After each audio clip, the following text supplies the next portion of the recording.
Alright guys, we're back. Pretty much now I'm gonna do fuel filters on my truck. 6.7 Powerstroke. So got the upper fuel filter. Pretty much it's a whole unit here. I'll show you in a minute. These are just unboxing of the parts. Set this down. Here's a clamp that goes on it.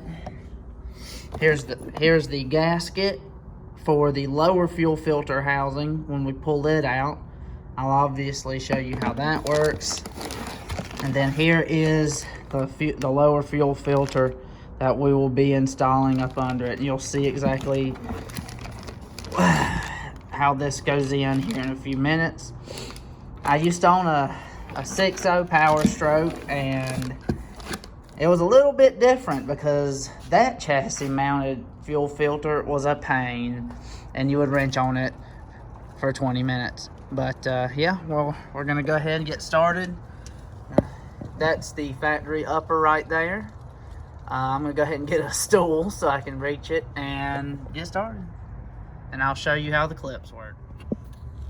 Alright, so you guys are gonna get this two-piece clip thing in with your new fuel filters. This clip basically pushes together because these trucks apparently have an issue with these lines failing. So this makes it stronger near the nip or the clamp right here.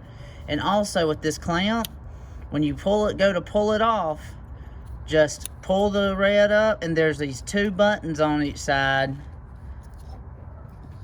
Yeah, well, they're both on each side, and it's like this, and you just press in a little bit. It's not that hard to press in, and then it slides right off of that nipple right there. And then this one, you just grab it here. Basically, it's in, you press down on these two blue things, slide it this way, it pops off. And then this one right here, it's really tricky because you have to you'll have to press on the top and bottom, these two right here, press it back, it'll clip, and then you got to pull both of these apart, or no, you have to pull them apart initially, press back for it to get clip one time, and then you press these two in to clip it all the way out, and then you're able to pull it off. So now we have this pulled off. So now we can get everything out. Turn it counterclockwise, pull up, and just be careful because it's full of diesel fuel. And there you go. Here is the OEM. Well, actually, this has been replaced before, but that's pretty much removal of the top one. All right, clip that one in. Now we'll do the blue one next.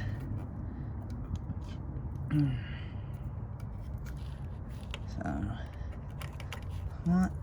Oh, this is fun. And press that. Clip it in. Good to go. Oh, and by the way, you just set this new one in and twist it back just same way the old one came out. Then we'll go ahead, clip that on. You'll hear it click. Press down. She's in. Top side's good to go.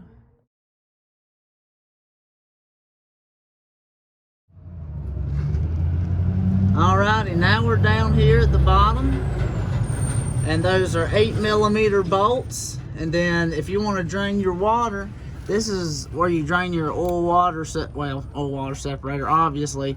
So you turn that, and it'll drain it.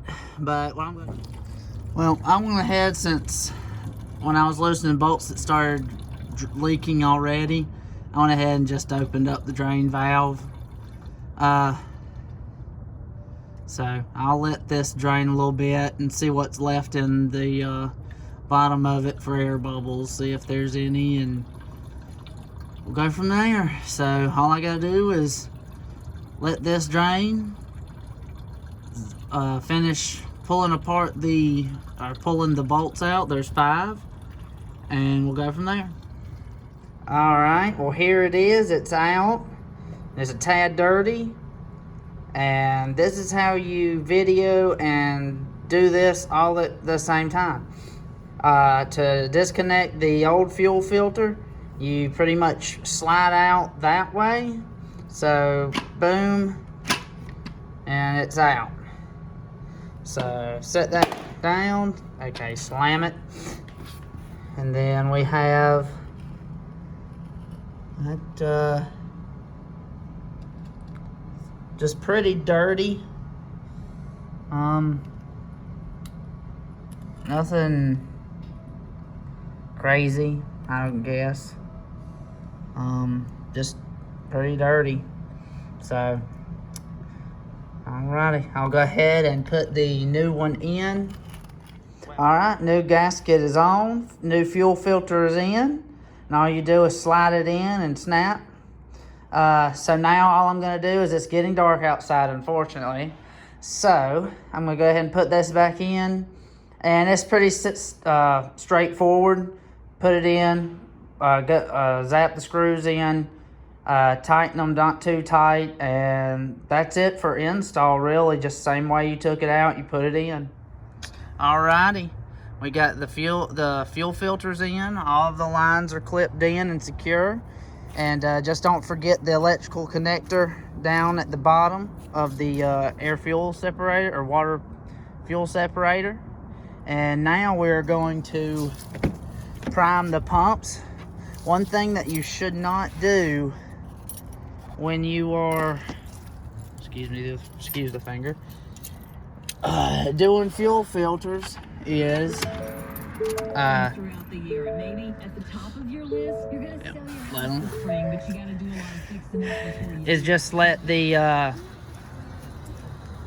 yep, you can feel it, you can hear it. If you can hear that, that's the separator filling up, because you have to prime the fuel, because you got rid of a ton of fuel in the system.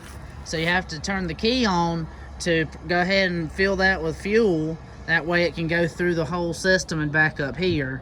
And we'll have to, with the key on, it'll fill up that. And then now you're ready to crank once you do that. So let's see if she'll fire. Oh, try one more time. Spain.com to get a guaranteed offer on your home today. That's markspain.com. You can still hear it down there as well.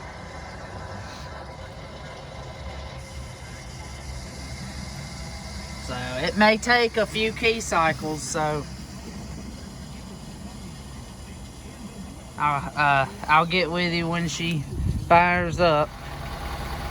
Alrighty, it took about 7 or 8 times of key cycles to get fuel through the lines, so that's pretty much it. OEM Ford Motorcraft fuel filters. You can get them on Amazon, and usually it'll take about 30-45 minutes to replace. I was trying to video as well while I was over here, so take that as you will. But yeah, just I'm getting the hang of this YouTube thing. I'm learning. I need to actually get a GoPro and a decent setup. But from now on, just like and subscribe, hit the bell. I'm gonna have some more videos coming. I've got some bikes over there I'm gonna shoot video of, and I need to get a GoPro to use them at the track. But this is my tow vehicle, and I'm just gonna be doing a handful of things with it, so just stay tuned. Thanks, guys.